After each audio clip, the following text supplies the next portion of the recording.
Let's do this. Hell yeah. It's such an honor to have you on the show. Discovering the project last year, fell in love with it, literally love every song you release. So it's a huge honor to have you on our radio show Prescription Punk Rock. But for people that don't recognize your face or voice, then who the Most hell people, are you? most people, most people don't recognize face or voice. Uh, I'm Mike Baralt. I'm a keyboard player and band. I call myself an anecdotalist for the band for Bite Me Bambi, and we are a ska punk band, ska punk sometimes reggae band from Southern California. And yeah, that's who we are. That's who I am anyway. Hell yeah. Seriously, I repeat myself, but I love that project so much.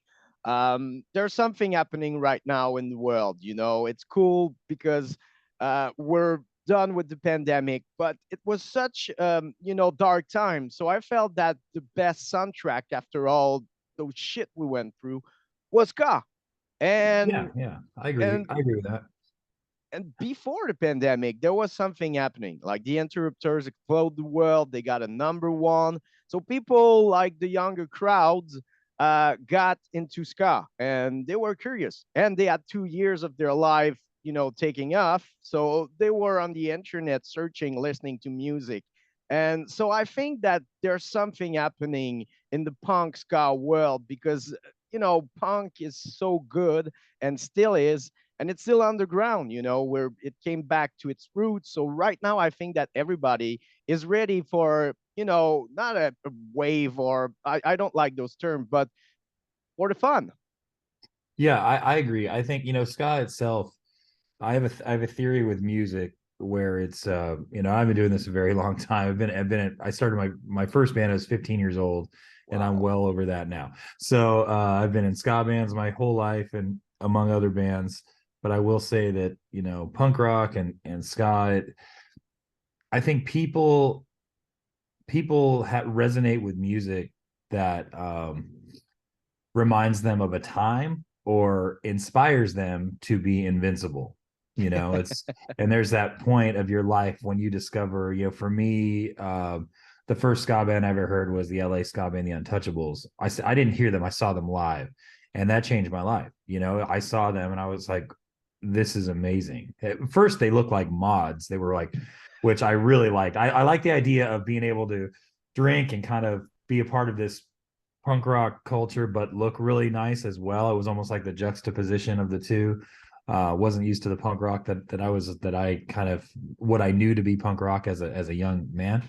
But honestly, you take a band like that, and I literally that their music made me feel invincible. It made me feel like I could do anything. And it's the same thing if the first time I ever heard Minor Threat or Bad Religion or any of those bands. And yeah, so I think that even during the pandemic, I think you have people that are home.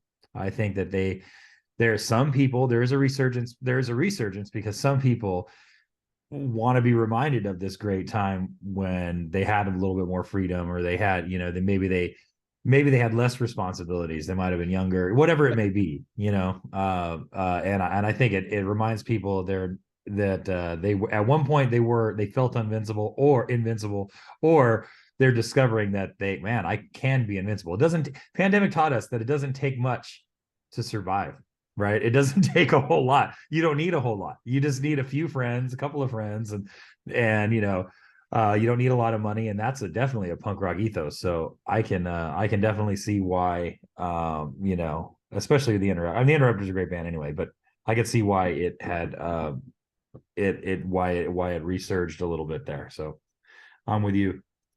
Hell yeah. And you're right. I mean, I've been through the same as you. I was a metal lad in high school, and all my friends were punk rockers or into ska.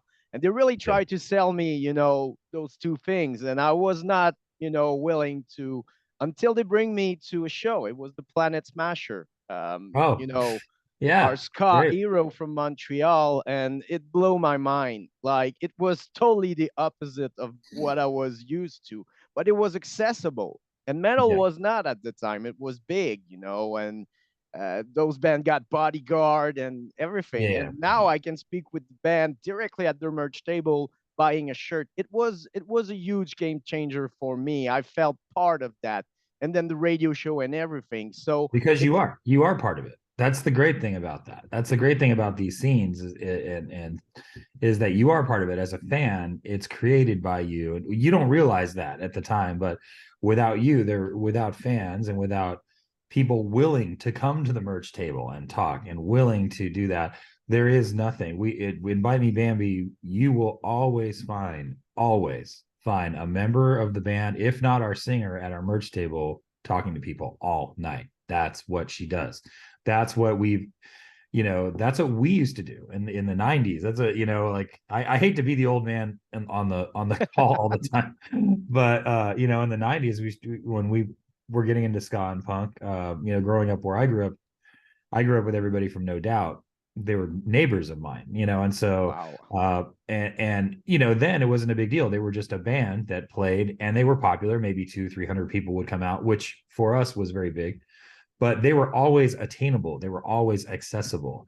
And so that started, and then all of our shows were DIY shows. We didn't have, unless you were 21 and over, you could not play a show in Southern California. There was no venues. So, we booked our own shows. I booked shows in garages and backyards. We did it in I've done a show at a roller skating rink. I've done shows at in a Denny's restaurant, like side room. I've done shows everywhere. So you were very accessible, right? Because that's part of the that's just part of it. I think that's really part of it. And you talk about getting people that are will be fans for a long time. It's because, oh, well, this person is like me, only they play in a band. So immediately, oh, we're friends, even though we don't know each other. We're friends. So we have a lot in common. But It's so true. It's so true. So maybe for people that unaware with Bite Me Bambi, how the project started up, it's we're talking about the pandemic. It seems that you arrived right at the start of that shit. we actually started in 2000. I guess it was late 2018. I'm trying to think. Yeah. No, wait. Yeah. It was late 2018. We started, and so where we live, there's a lot of people who used to be in the ska scene. A lot of people lived in the punk rock scene. There's a lot of the guys who started booking shows in the 90s are now like big time promoters, and they work for any assortment of Live Nation and Golden Voice out here, Coachella. There's a lot of different people that were involved in the ska scene that just stayed in music and kept climbing that ladder. And so that being said, when growing up, I was in a band called I was in a bunch of bands, but the one band I found success was called My Superhero. And we grew up in obviously in Orange County, and I was good friends, high school friends with Brian Mashburn, who started a band called Save Ferris. So I did a lot of booking back then, and I booked Save Ferris on one. I don't know if it was their first show, it was one of the first big show they did, and before Monique was even in the band, and we had so we've been friends for a very long time. There's another band locally called the Knuckle Brothers that was very influential to all of us when we were starting up, and they're very good friends. The couple of the guys, T-Bone Willie from Bambi, now he was in that band, and then he ended up being in Save Ferris. So all of us are kind of older, and we're all about our own lives now. We're just friends, and we all hang out together and drink together. And when Talina, we all met Talina, our singer, we thought, well, you know what? She's got such a good presence and she writes good songs. Why don't we see if we can help her like get this together? And it was really her project. She came up with a project and kind of recruited everybody individually. So I don't know that I'd be in Buy Me Bambi if I wasn't Talina's friend. The other guys are probably tired of me by now. So it was really Talina's project, and Talina and Brian Mashburn, really, she recruited Brian Mashburn to kind of help coordinate, and he co-wrote a lot of songs. He wrote a lot of songs on his own. They wrote songs together, and this project had been kind of boiling for a year or so. I don't know. We didn't really take it seriously because, there's a lot of projects, there's a lot of things. I was playing in a cover band at the time. I think, a bunch of us were in different projects that were just for fun. So we ended up rehearsing and getting a couple songs. I think Brian and Talina made a 4-song demo that had, I think it had This Love Is Dead. It had Hot Lava on it. Some basic, what else? Oh, I Don't Want to Be. There was another one, I forget, but it had those songs on it, and they were good. I heard Hot Lava, and I was like, oh, okay, this is a pop song. It's a really good song. So I heard that, and I was like, oh, that's a good song. I wouldn't mind playing on that. So we basically all kind of got together and started rehearsing the songs, and then the players kind of fit in as they fit in. Once Mashburn's on board and T-Bone's on board. The other musicians, Ryan and Dan, they had been known. Ryan was in another band for a while. He was in the Maxis for a while. And so he jumped on Suburban Legends, and Suburban Legends weren't playing a whole lot, so he had some free time. So he was really the guy who kind of jumped in first, other than Mash and Talina. And then T-Bone came aboard, and then Dan was in another band. Our drummer was in another band with Brian Mashburn called the Wild Wild Monsters, and they were more of a rock band, and they would play like they just wanted to play, so they would play these like bars, and it was more like, I don't know, rock and roll, like from like the 90s and early 2000s. And so Dan is a great drummer. He's a trained drummer. He has a degree in music. He's a really great guy. So he came on board as a drummer, and then Kyle, our original sax player, who was just incredibly good. He was a guy that he had sat in with. Brian Mashburn started a band like 5 years ago called Los Super Spies, which is more of a Latin ska band.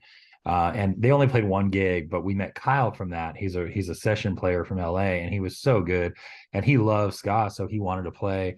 So he just recently left the band. So he's been in the band. He was in the band for a long, long time as well. So, and then I was the last guy. Helena said she wanted a keyboard player, and they were like, I think the rest of the band was like, I don't think we need one. And so they got me in last. But anyway, so yeah, we started, and then we played our first gig, 2018, and we headlined a gig right away, just because, based on reputation. It was like a 200 capacity gig in Orange County at a place called the Garden Amphitheater, and played with some of our friends at the time. And yeah, it just kind of took off from there. And then, within a few months, we played a bigger venue, and then, you know, we just started kind of climbing that ladder of, first off, you have to capture your local scene and see if you can get people to show up locally. And then you can branch out and travel a little bit and see if you can get people to show up there.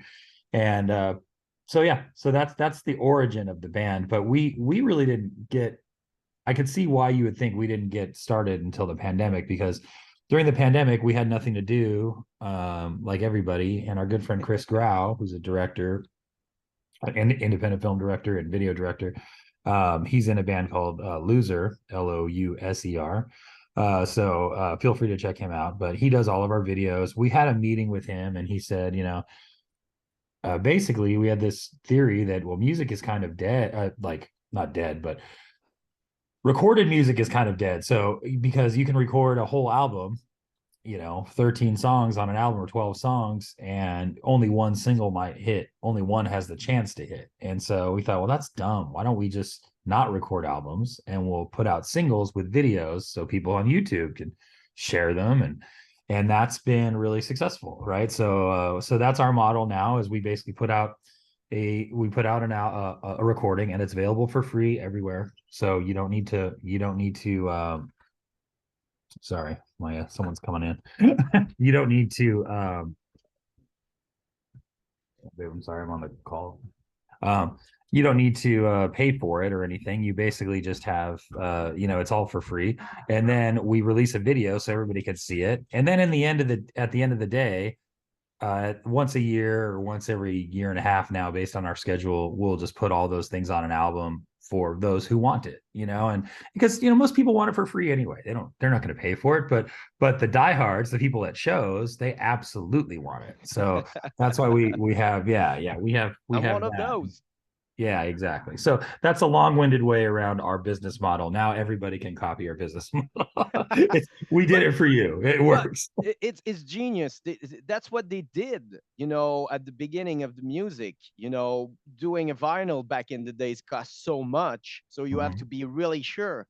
So Oh that's yeah. what they released. They released a single with another songs, and when you Right. got 10, 12 good songs, you release an album. And when Mhm. you're re-recording, you can change something or just keep it that way. You can play now, and that's the Right. difference. It's a game changer. And I think it's brilliant because you're always in that news feed. That's the problem now. The Right. social media are the monster you have to feed all the time. And I Totally. think it's a good way to feed the monster and always stay. And people are like, man, that band, they never stop. But you can like record those 4 tracks and just like release it in 4, 6 months, and people think it's so I think it's brilliant. It's working, and the video are so funny. It get you hooked, and it work with the songs and the experience. Of course, we felt that when I listened to that, I was like, those guys are, they have experience. They've been in the scene for a while, so it seems like very natural the way they came out, and it's cool. It really reached people fast.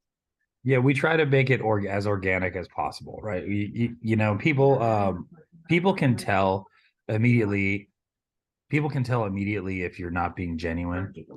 And they could tell immediately if it's false. So I think that you can only be yourself, and that's the only thing you can be. We have to be able to we honestly have to be able to connect with people, and the only way you can do that is by being 100% who you are. And so we can't really fake who we are, which is who we are. So like it or not, we're stupid. Sometimes we get, the Smirnoff. If I had a dollar for every time somebody asked me about Smirnoff ices, and which happened organically, that's not even a gimmick, that's just something that happened very, very organically. So it's I get called we get emails from East Germany or Sweden. Why is it funny that he's drinking lemonade? Because they don't know what it is, And it's like, oh, great, and that actually happened organically. Our very first show, our bass player Ryan, if you knew him, he helps everybody. That's just what he does. And he had loaned a bass to somebody from the opening band, and he went to open his bass case before we played, and there was a Smirnoff Ice in there, and so he drank it. We got it on video of him drinking it, and ever since then, it's kind of been the butt of the joke. I've iced him. He's been iced so many times. It's not even fans ice him. Like he gets things backstage. He won't even open them anymore because he knows he's gonna get iced. So yeah, it's fun, but all that stuff happened organically, so, and that's why I think why it's funny and why it resonates, because we couldn't make it up. We couldn't make this stuff up.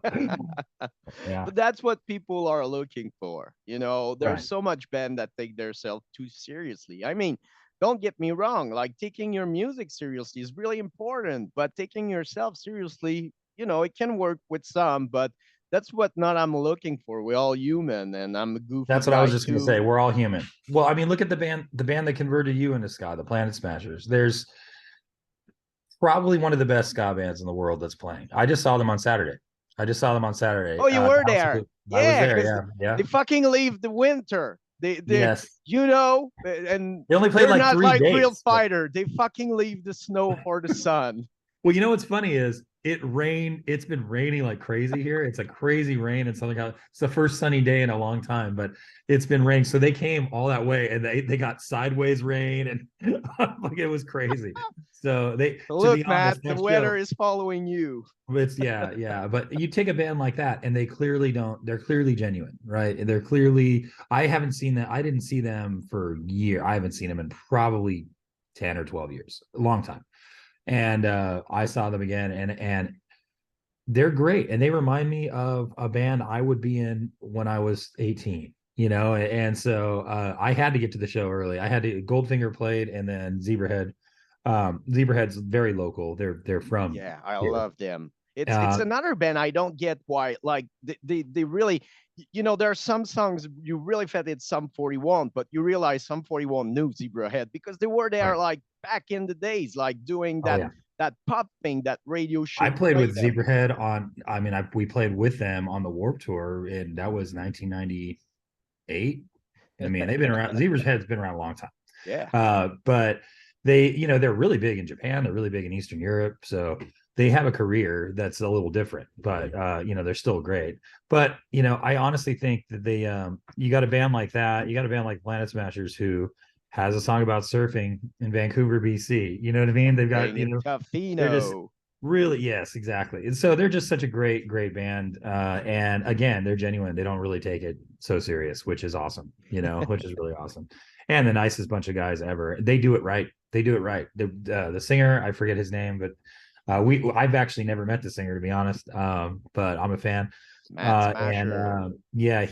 yeah, Matt Smasher. He was standing by his merch booth all night, and there was a line of people waiting to talk to him. And I thought that's incredibly cool that you're at a venue, 2,000 capacity venue, sold out with Goldfinger headlining, and you're standing there waiting for people to come and talk to you, and you're giving up your time like that. It's really great. So good for them. Wow. I'm gonna send him. You gotta love what you're saying. He's such a great guy, and Oh, it and is you know what? You could even say this. He walked by me. I was through a connection. I was able to get. I never do this, so I'm not this guy. But it was my girlfriend's birthday, and we got I got her. She loves Goldfinger, so I got her a box like on the balcony area, and the House of Blues was nice enough to help us out. And I saw him walk by me, and I was like, "Oh, I wanted to talk to him and introduce myself." And he was like, he was just he had to be somewhere. Clearly, he was walking, and I was like, "Oh, I'll catch him again. I'll catch him again." And I didn't. I never did. And then the sax player came in, and he actually stood in the box in like our box area, and he was watching Goldfinger for a minute. Because the trombone player, who was outstanding, was playing with Goldfinger, and so he stopped, and it was really genuine because he stopped, and he doesn't know me, I don't know him, but it was really genuine to know all the players involved and watch his trombone player play a solo, and you could tell he was proud, and I was like, I looked at him, I go, your boy's killing it right now, and he just looked at me like, how does this guy know who I because the am? But thing they really sacrificed their career for the label because Matt yeah. starts Stump Records, and they really dedicate themselves to Stump Records, and it was impossible to tour the world at that point. But I'm sure if the Smasher would have toured nonstop, the last 10, 15 years around Yeah, the world, they would be like big, like any like the they Street would Life have had it for, Manifesto. but life happens, and that's what Yeah, happens to bands. The biggest killer of bands is obligation. It's like you have to pay the rent, you got to work, and unless you do real like the Descendants did. The Descendants, they moved to Colorado Springs and bought a, they can all live for very cheaply there, and it's centrally located. They set themselves up to tour. But if they lived in Southern California, they'd all be broke. I mean, everybody here is kind of broke because it's like living in Manhattan. It's like living in it's hard. It's hard to. I've never not had a full-time job in a ska band and a full-time job. I've never been able to live off of it, and most people can. Most people. So that's why it's so important. If you ever see anybody who's in a band, make sure you buy merch. Buy merch, especially if you're not buying music. Like if you're not buying music, then please buy merch, because at least that's one way to keep them afloat. Because we all need it just to kind of get by. But I don't think any of us would have it any other way. This is an art form it's worth suffering for, and I think we like to do that.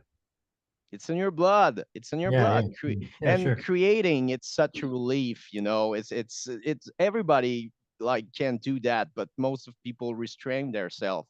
So you define Yeah. yourself not with your work, but with your passion. And I think that's why we're maybe different human being and we don't see life like normal people. And I'm sure it happened a lot. You're into gig, you see crazy thing. You're at the table with the family or friends that are not involved, and they're telling boring story, and you're like, man, you don't want to know what I saw this weekend. Well, and I live, honestly, I lived 10 years of my life where I didn't play music at all, and it was utterly boring. I don't know how people live their life like that. It's where I live to watch YouTube videos of, ska and punk bands or any bands really, and I just long to play. And I honestly think that even if the band had no success at all, the success, that's a factor of people resonating with it, but it's not the goal necessarily when you start. The goal is just to have fun with your friends, and that's kind of, that's why we all do it. And hey, it's great if you can get paid to have fun with your friends. That's amazing. But and now we just got worried about getting paid a little bit more so we could go more places. Of course, because we want to see you in Quebec. We I'm want to telling come. you, man, that's on my top list. I'm gonna do everything I can. You almost met the Smashers, so maybe we can work something with them. They're involved in That the would be Booze great. Fest, and there's so much great festival in Quebec. And I'm obsessed too with the Aquabats. I want to bring the Aquabats to in Quebec because yeah, man, like the ska show I saw like till because in 2021 there was a few shows and the Smasher was one of them, and every ska show I'm seeing are crazy. Quebec love it, and we never leave the scene. That's the thing. I think that when they say like ska die, like it was 2 years, 3 years. The thing is, it was a commercial time for punk rock, and there was Sure. huge label and money involved. And when there's money, it's always an explosion, and then it's done. So Yeah. that's what happened to everybody. Yeah. Steve Chan put it really well from RX Bandits. I helped produce the ska movie, the Pick It Up Ska in the '90s. So if you haven't seen it, please go see it. But yeah, Steve Choi. God, what's his name? From RX Bandits. God, my brain. I'm sorry. Because Anyway, we're Steve, you know what I'm recording. talking about. As soon But as we stop recording, the name's gonna get oh shit. right, exactly. But he said it best. He was saying, it got to a point where it was this underground thing, and within 2 years, it was in a Target ad and a Maybelline ad and an ad for Hardee's, a Jack in the Box or whatever it is, McDonald's, and it was all TV this ska shows. music that was commercialized. So yeah, I get it. I get why people think that, and but the fact is that it honestly this kind of music and music in general really like it saved my life. I don't know what I'd be doing, if I mean I wouldn't have my life any other way than it is. And so it's you know it absolutely is an honor to be able to play with these other bands and to contribute a verse to this long epic poem that is this music industry, as we know it. And Ben Folds actually said it better than that. Ben Folds, the pianist, musician, he said that for years musicians were always like plumbers or carpenters, where they were like tradesmen, where you would hire a musician to play and you would pay him, and he made a living, but he didn't make money, or they didn't make money, uh, good money, and then from like 1945 to 2015, it was this anomaly where musicians made an insane amount of money, right? Or maybe, I guess maybe 2005, I don't know, an insane amount of money. But that's a blip on the screen. That's an irregularity. We're getting back to the point where if you're a musician, you're going to be the guy that's a serviceable guy that just shows up and plays, and you get paid for it, and you go on to the next place, you show up and play. And I'm okay with that. I'm okay. Yeah, there's a lot of rock stars, but celebrity values the wrong things, I think, and we would rather just do our part and play our music. Things are gonna change. Kids are coming. They're there. I saw them. I was Or really not. surprised to see like 20 beginning in their 20s because they heard us, our parents talking Yeah, about that. My little girl, she's been involved, in punk since she grew up, and they're curious. And now they can drink, they can see shows, so they're going. So we're gonna get in the back really soon because there's a lot of new wave of young kids doing their own thing. It's different, but still. And Sky's one of perfect. them. The second wave of punk rock, like really like the Black Flag thing, just like really noisy, just get to it, straight to the point. Aggressive. A Yeah, yeah. lot, yeah. There's a lot of them. So yeah, they are there, and they're gonna change everything. So I think it's cool that the project like you, Bite Me Bambi, you're gonna see. I'm sure you're gonna be able to not make money of it, but just like you know, touring and Yeah. be able to doesn't put your money in Well, that yeah, and touring. And money is not the goal. It's a tool, right? It helps you get to places like Quebec and places we couldn't normally go. So, but yeah, no, I have no problem. I mean, I'm sure the summertime in Quebec is beautiful. So, Winters is a pain in the ass, but summer yeah, are cool. I promise you we won't be there in winter. we're from Southern California. We get cold easy. We can't handle Chicago. So I can't imagine us going to Quebec. In California, when you're in a band that tour, when you got like winter clothes that you use only in Quebec or Seriously. And then it takes up the closet. So there's a lot of time when I have a big coat or something, I more often than not, we're at a hotel somewhere, I'll leave it because I'm not used to carrying it. And so I've lost more coats. And you call like it lost and found at the hotel, the Holiday Inn. It's like, yeah, I have, oh yeah, we do have a coat in there. Can you please just donate it to someone? They're like, oh yeah, absolutely, we'll donate it for you. But anyway, you talk about the documentary. It's so cool because I was waiting for a documentary about this ska scene. We were waiting for a long time for the 90s, like what happened in the punk scene, and it happened a couple of years ago. But the ska one, we were waiting for that, and it's such an incredible documentary. Almost everybody is in there. You see Camuri, you see you yeah. guys, and it's amazing. Like it's so cool. I love it. Well, great. I'm glad. And look, it was Taylor's idea. Taylor Morden did that film, and without him, we wouldn't have any of it. It was his vision. He really sold it. But to be honest, it was the ska scene itself. I mean, actually, Christian from the Aquabats really did a lot where he was able to call a lot of people and get them on board. And then I knew when I heard about it, I knew I had to be a part of it just because I wanted to make sure that it got made. I just want to make sure, like, so my mom can look on Amazon and say, like, oh, that's what you were doing. Yeah, it's everywhere. People go watch it. It's so cool. The best Yeah, it was moment, great. of course, is when Scott is singing some real big fish with a girl that didn't know it was Scott and he was in real Right. big Yeah. Yeah. fish. Yeah. It's pretty funny. And it's awesome to have Scott around too. Scott actually just moved back to California last year and lives very, very close. So I actually just saw Scott the other day. So yeah, it's no, we're all friends. We're all in this community. So anyway, A it's a family thing. it's a family thing. It's a family affair.